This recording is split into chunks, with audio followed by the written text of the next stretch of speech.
Hello everyone, I hope कि आप सब ठीक होंगे। आज का क्रिमिनोलॉजी का लेक्चर है। It is about crime as a social problem. ठीक है, क्राइम जो है वो एक सोसाइटी का प्रॉब्लम कैसे है, ठीक है, उसके बारे में बात करेंगे। क्योंकि इस नेचर के टॉपिक, इस नेचर का सवाल मतलब काफ़ी दफ़ा रिपीट हुआ है। अगर नहीं भी तो आपकी क्रिमिनोलॉजी के अंडरस्टैंडिंग को स्ट्रेंथन करने के लिए ये टॉपिक बहुत ज़्यादा इम्पोर्टेंट है। ठीक है, आप इसे क्रिमिनोलॉजी के स्कोप में, उसकी इम्पोर्टेंस में और दीगर जो रेलेवेंट टॉपिक्स होते हैं उसमें मेंशन कर सकते हैं। ठीक है, इसलिए this topic is very important. आते हैं इंट्रोडक्शन पे। Crime is an omnipresent in multidimensional phenomena that transcends mere legal definitions. ठीक है, क्राइम जो है वो throughout the time, throughout history, throughout different reasons, throughout different places, उस मतलब वो persistent रहा है। ठीक है, हम ग्रीस में देख लें, हम एंशिएंट मुस्लिम सिविलाइजेशन में देख लें, हम मॉडर्न सिविलाइजेशंस में देख लें, मुख्तलिफ़ कंट्रीज़ में देख लें कि क्राइम जो है वो परसिस्टेंट है, वो प्रेजेंट है, ओमनी प्रेजेंट है हर जगह पे। ठीक है, और क्राइम इटसेल्फ जो होता है वो सोसाइटी को, लोगों को इन्फ्लुएंस करता है, इफ़ेक्ट करता है। फॉर एग्ज़ाम्पल, अगर किसी घर में चोरी होती है तो वो चोरी सिर्फ क्या कहते हैं, चोर को फ़ायदा नहीं देगी, पर वो जो फैमिली मेम्बर्स होंगे उनको भी नेगेटिवली इम्पेक्ट करेगी। उनके ऊपर फाइनेंशियल बर्डन बढ़ेगा, उनके ऊपर साइकोलॉजिकल ट्रॉमा बढ़ेगा और मतलब काफ़ी सारे नेगेटिव इन्फ्लुएंसेस उनके ऊपर पड़ेंगे बिकॉज ऑफ द क्राइम। ठीक है, इट इज़ ये चीज़ साबित करती है कि crime is a social problem. आगे बढ़ते हैं कि सोसाइटी के अंदर कुछ फंडामेंटल नॉर्म्स बने हुए होते हैं, कुछ फंडामेंटल उसूल बने हुए होते हैं। ठीक है, उनको जो भी वायलेट करता है, उनकी वायोलेशन जो होती है उसे हम क्राइम कहते हैं। ठीक है, जो कि कलेक्टिव सोसाइटी को इन्फ्लुएंस कर रहा हो। ये है कलेक्टिव सिक्योरिटी, लोगों की कलेक्टिव सिक्योरिटी जो होती है उसे इन्फ्लुएंस करे, जो इंडिविजुअल्स हैं उनको थ्रेटन करे और सोशल ऑर्डर को डिसरप्ट करे। ठीक है, और इंस्टीट्यूशनल फ्रेमवर्क्स जो हैं उनको वीकन करे and other than that severely hinder the social and economic development of a nation. तो ये सारे के सारे क्राइम के ज़ुमरे में आ जाते हैं। ठीक है, पहले आते हैं क्राइम की डेफिनेशन पे कि क्राइम इटसेल्फ, उसकी डेफिनेशन क्या है। अकॉर्डिंग टू एमिनेंट सोशोलॉजिस्ट जो हैं एडविन सदरलैंड का नाम आप याद कर लें। इनका नाम क्रिमिनोलॉजी में बहुत ज़्यादा प्रोमिनेंट है, इनके बहुत ज़्यादा कॉन्ट्रीब्यूशंस हैं।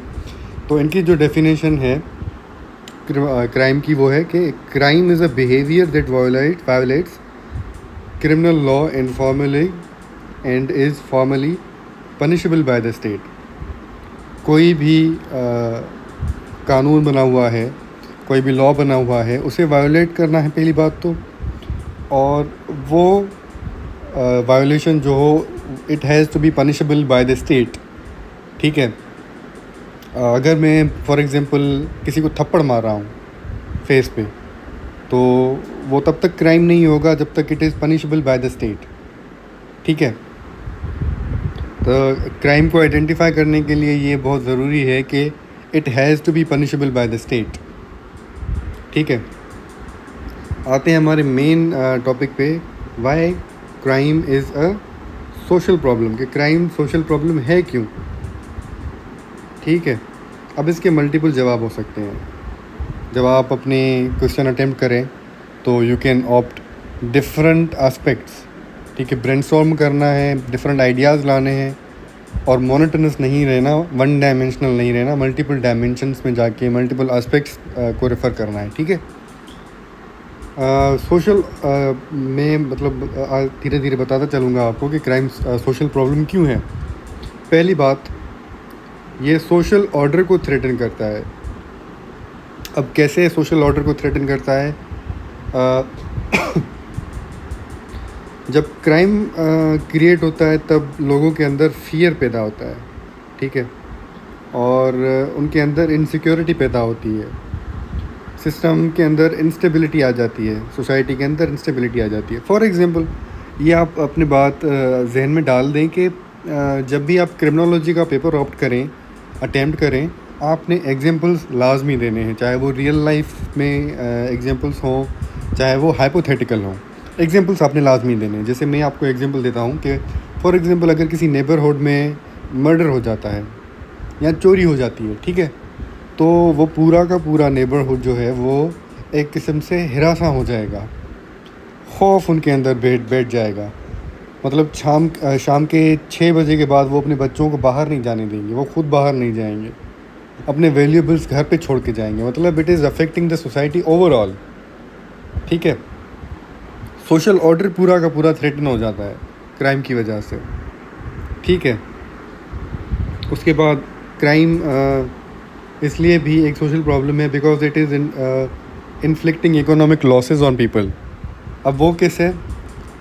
जैसे लोगों का प्रॉपर्टी लॉस हो जाता है, लोग इन्वेस्टमेंट करना छोड़ देते हैं। फॉर एग्जांपल, अगर किसी बैंक में रॉबरी हो जाती है, वहाँ पे लोगों के पैसे रखे हुए हों, डिपॉजिटेड हों, तो obviously it will be a big major economic loss. आजकल आप देख रहे हैं कि फ़िशिंग, मैं इसको लिख देता हूँ,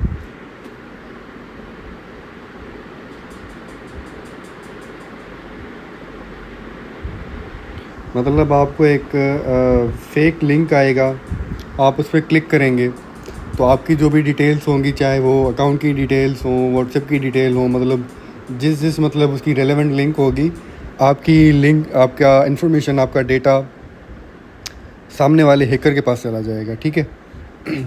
फिर आपके ऊपर वो इकोनॉमिक लॉसेस इन्फ्लिक्ट करेगा। दिस इज़ वाई जो क्राइम है it is a social problem, ठीक है।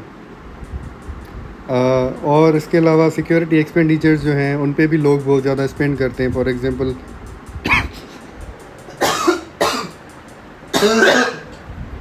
सॉरी, अपनी खुद की सिक्योरिटी के लिए वो अपने पास गन्स वगैरह रखेंगे।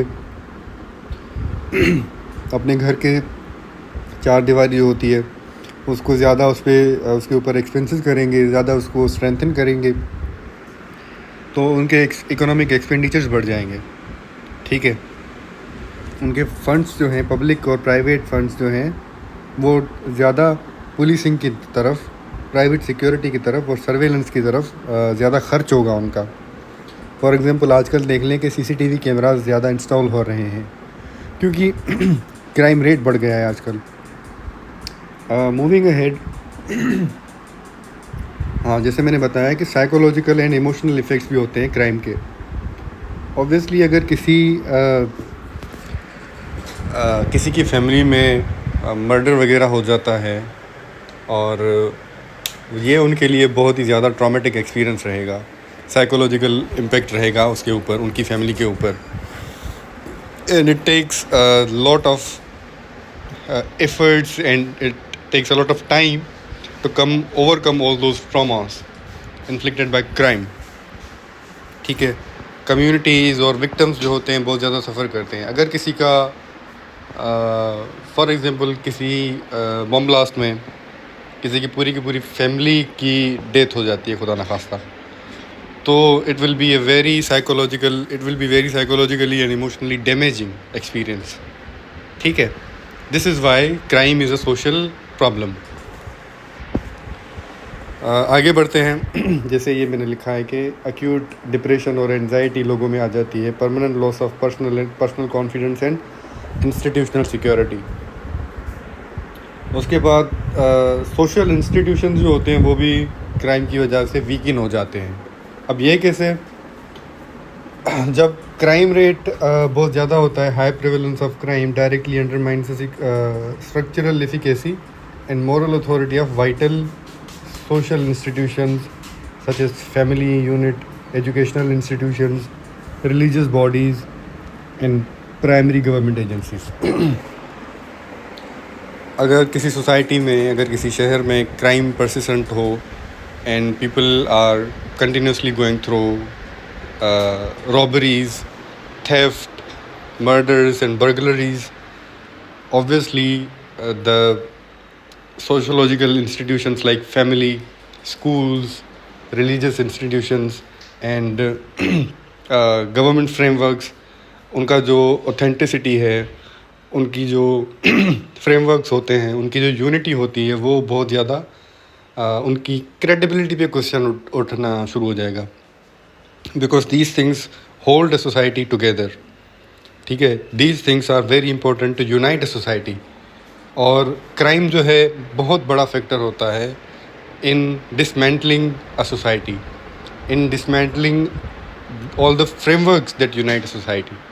ठीक है, इसीलिए crime is a social problem. अब मैं इस चीज़ को बार बार रिपीट क्यों कर रहा हूँ कि crime is a social problem?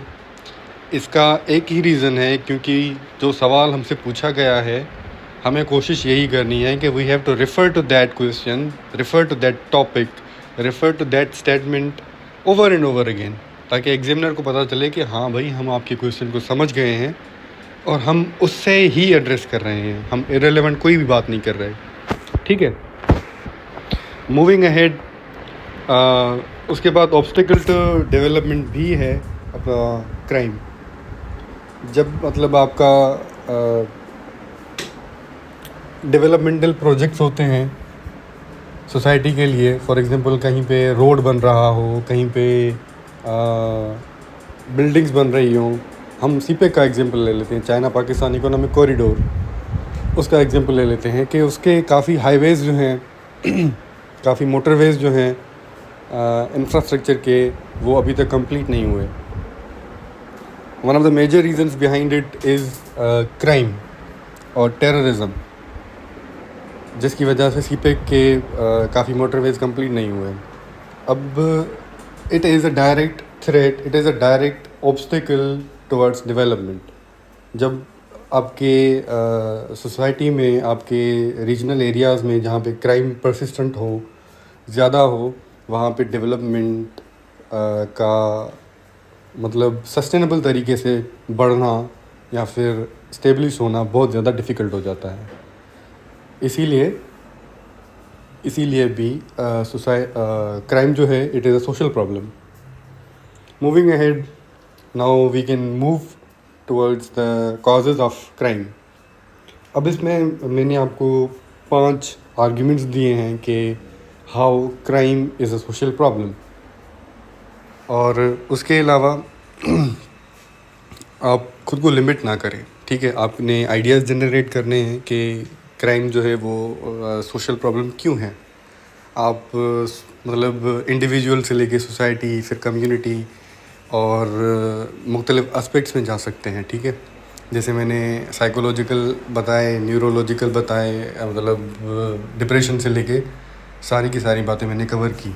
ठीक है, बट आप मुख्तलिफ़ एस्पेक्ट्स तक जा सकते हैं, मुख्तलिफ़ डोमेन तक जा सकते हैं कि आपको प्रूव करना है कि सोसाइटी को क्राइम कैसे इन्फ्लुएंस करता है. ठीक है, अब कॉजेज़ ऑफ क्राइम, ये कॉजेज़ जब भी हम लिखेंगे, हमें कोशिश यही करनी है कि जो भी थियोरेटिकल पर्सपेक्टिव्स होंगे, जो भी थियरीज़ होंगी, वो हमने उस क्वेश्चन में इनकलकेट करनी है, इम्प्लीमेंट करनी है. अब क्राइम जो है उसके एक से ज़्यादा रीज़न्स हैं. एक इंसान जो क्राइम कमिट करता है, वो किसी एक वजह से क्राइम नहीं करता. My reason of committing a crime will differ, can differ or may differ from the reason why another person commits a crime. If I am committing a crime because of poverty, a person working in a corporate structure may commit a crime to save himself from financial fraud or save himself from being exposed. ठीक है, तो मतलब crime के different reasons होते हैं और वो subjective होते हैं, वो सोसाइटल होते हैं, वो साइकोलॉजिकल होते हैं. मतलब उसके डिफरेंट रीजंस होते हैं, डिफरेंट कॉजेज़ होते हैं. अब आते हैं उसमें इकोनॉमिक फैक्टर, जैसे मैंने बताया कि मतलब कोई इंसान हो, कोई फैमिली हो, वो क्रोनिक पॉवर्टी को फेस कर रही हो, तो अगर उनके पास कोई ऑप्शन बचे ही ना, अगर किसी इंसान का बच्चा बीमार हो या फिर भूख पे हो और उससे अर्जेंट पैसों की ज़रूरत हो,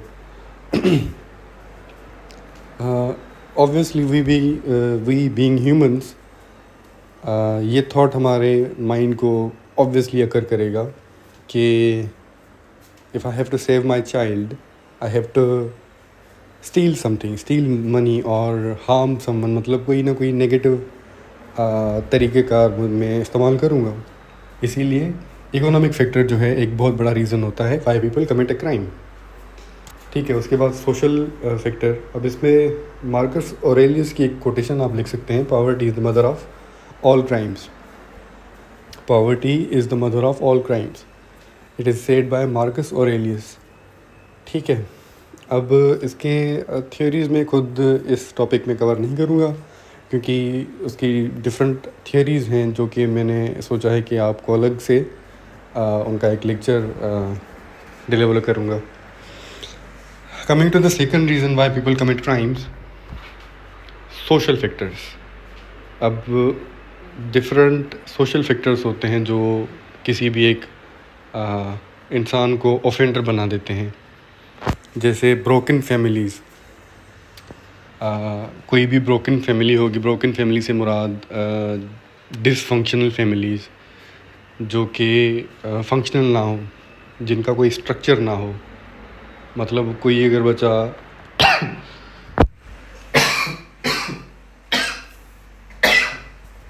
सॉरी फॉर एग्ज़ाम्पल कोई अगर बच्चा एग्रेसिव बिहेवियर दिखा रहा हो और उसके पेरेंट्स उसको डांट ना रहे हो, it can be an example of a broken family.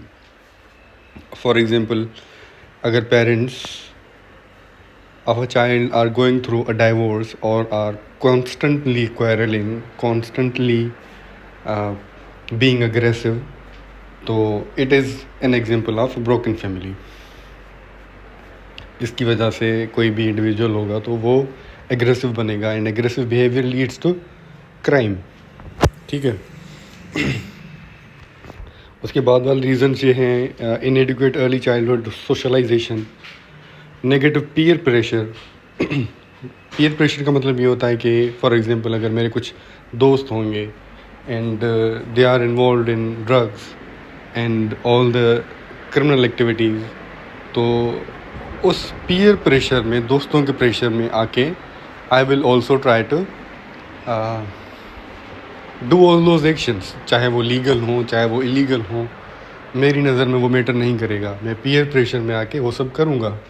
ठीक है, वो भी एक रीज़न है वाई पीपल कमिट क्राइम्स। उसके अलावा रैपिड अर्बनाइजेशन भी एक बहुत सॉलिड रीज़न है वाई पीपल कमिट क्राइम्स। ठीक है, रूरल एरियाज़ से लोग माइग्रेट करके फॉर बेटर अपॉर्चुनिटीज़ आके अर्बनाइज्ड सिटीज़ में रहते हैं। फॉर एग्ज़ाम्पल कराची का हम ले लेते हैं example. Karachi is a highly urbanised city, एक वो मेट्रोपॉलिटन हम उसे सिटी कह सकते हैं। अब उसमें क्या होता है कि लोग दूर दराज से आते हैं, उनकी लिविंग कंडीशंस उतनी बेहतर नहीं होती, पुअर लिविंग कंडीशंस होती हैं और उन्हें अपॉर्चुनिटीज़ नहीं मिलती, और वो लोगों को उनसे बेहतर कमाते हुए देखते हैं, एलीट क्लास को देखते हैं, अपर मिडिल क्लास को देखते हैं। ठीक है, वेल्दी और अमीरों को देखते हैं और वो ख़ुद की सिचुएशन देखते हैं, कंपेयर करते हैं, तो it obviously naturally comes to their mind कि जल्दी अमीर होना है, अपनी ज़रूरत पूरी करनी है। I am not justifying crime, but ये अर्बनाइजेशन एक बहुत बड़ा रीज़न है वाई पीपल कमिट क्राइम्स। ठीक है, उसके बाद साइकोलॉजिकल फैक्टर्स भी बहुत बड़ा रीज़न है वाई पीपल कमिट क्राइम्स। अब इसमें क्रिमिनोलॉजी के अंदर मुख्तलिफ़ पर्सपेक्टिव्स होते हैं, मुख्तलिफ़ थियोरीज़ होती हैं जो कि बताती हैं कि मुख्तलिफ़ थियोरिस्ट जो होते हैं क्रिमिनोलॉजी के एक्सपर्ट्स, उन्होंने थियोरीज़ दी हुई हैं। जैसे ये साइकोलॉजिकल फैक्टर्स हम सिगमंड फ्रेड की जो थियरी है ईगो, सुपर ईगो और इड वाली, हम यहाँ पे इम्प्लीमेंट कर सकते हैं, but we will cover that in a separate video. ठीक है, एक ही वीडियो में सारी की सारी थियरीज कवर करना और उनको रेफ़र करना बहुत ज़्यादा डिफ़िकल्ट हो जाता है। ठीक है और कोई बंदा हो, कोई इंसान जो मेंटली ज़्यादा डेवलप्ड ना हो, मेंटली किसी डिसऑर्डर्स को फेस कर रहा हो, तो उसको सही और गलत की समझ नहीं होती। ठीक है, वो सही और गलत की समझ नहीं रखता अपने पास और इवेंचुअली कोई ना कोई छोटी लेवल का या कोई बड़ी लेवल का क्राइम कर जाता है। ठीक है, जो मेंटली डेवलप्ड इंसान नहीं होगा, साइकोलॉजिकली डेवलप्ड इंसान नहीं होगा, तो उसे सही और गलत का पता नहीं होगा नेचुरली। ठीक है, उसके बाद आते हैं हमारे पॉलिटिकल फैक्टर्स को भी।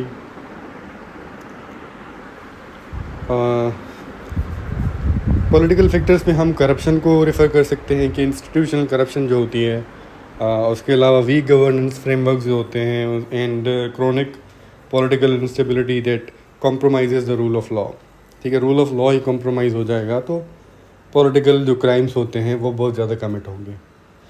उसके अलावा टेक्नोलॉजिकल फैक्टर्स, अब डिजिटल एज आ गई है हमारी, तो डिजिटल एज में क्राइम करना, किसी इंसान को फाइनेंशियल लॉसेस देना या फिर उसका आइडेंटिटी थेफ्ट करना, इंटेलेक्चुअल प्रॉपर्टी थेफ्ट करना बहुत ज़्यादा आसान हो गया है। क्यों? इसका एक रीज़न और भी है कि हमारे जो कानून बने हुए हैं वो इतने ज़्यादा डेवलप्ड हैं नहीं, तो उनको रेगुलेट कैसे करना है, उनको एग्जीक्यूट कैसे करना है, उनको इम्प्लीमेंट कैसे करना है, it is a very tough question. ठीक है, और क्राइम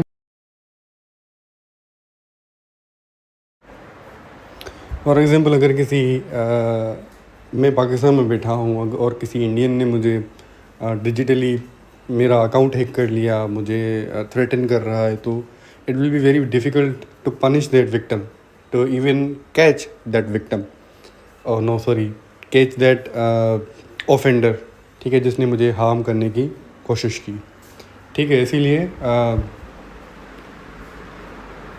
जो मतलब इतनी इजी एक्सेस मिल गई है और डिजिटली क्राइम करना इतना आसान हो गया है, इसीलिए भी लोग क्राइम करना मतलब क्राइम कर रहे हैं।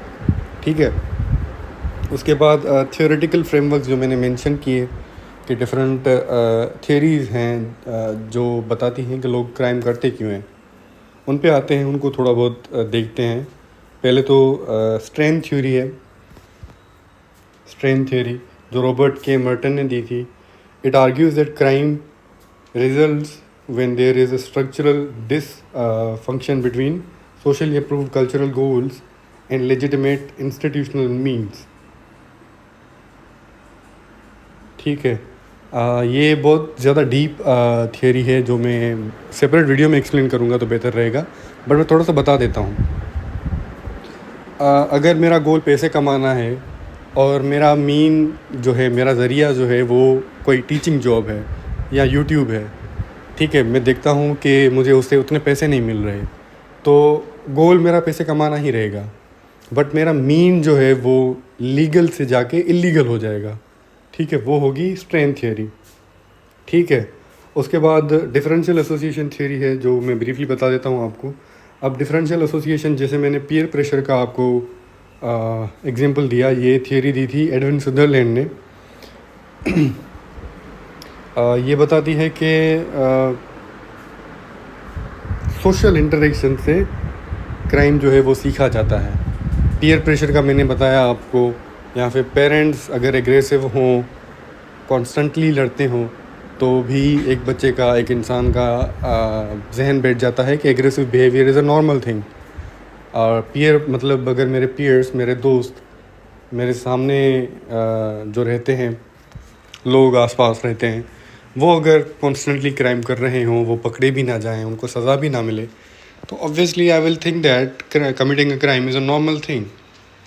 और यही कहती है डिफरेंशियल एसोसिएशन थ्योरी। उसके बाद ब्रीफली बता देता हूँ आपको अबाउट सोशल डिसऑर्गेनाइजेशन थ्योरी। ये शिकागो स्कूल से ओरिजिनेट हुई है थियोरी। ये बताती है कि क्राइम जो है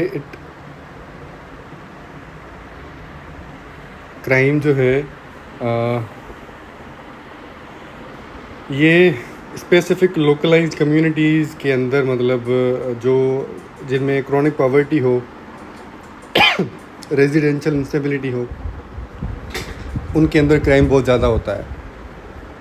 जो डिसऑर्गेनाइज्ड नेबरहुड्स होते हैं, जहाँ पे एग्रेसिव लोग या फिर जिन लोगों ने क्रॉनिक पॉवर्टी देखी हो, जैसे हम देखते हैं कच्ची आबादी कराची के अंदर, तो अक्सर ये होता है कि मतलब नॉर्मली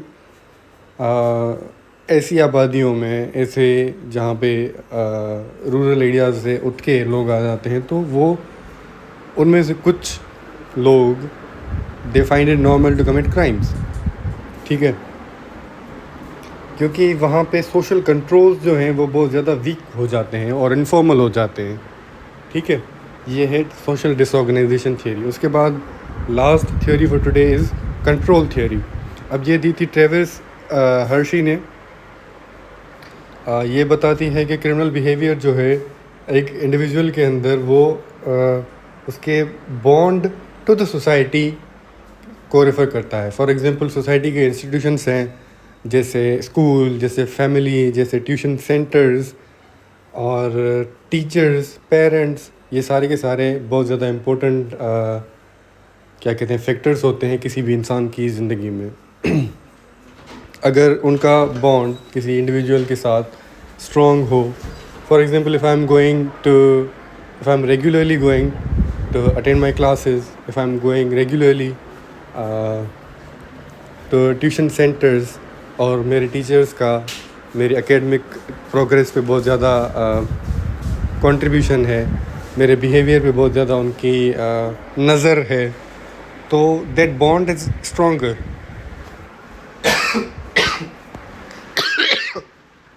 सॉरी। तो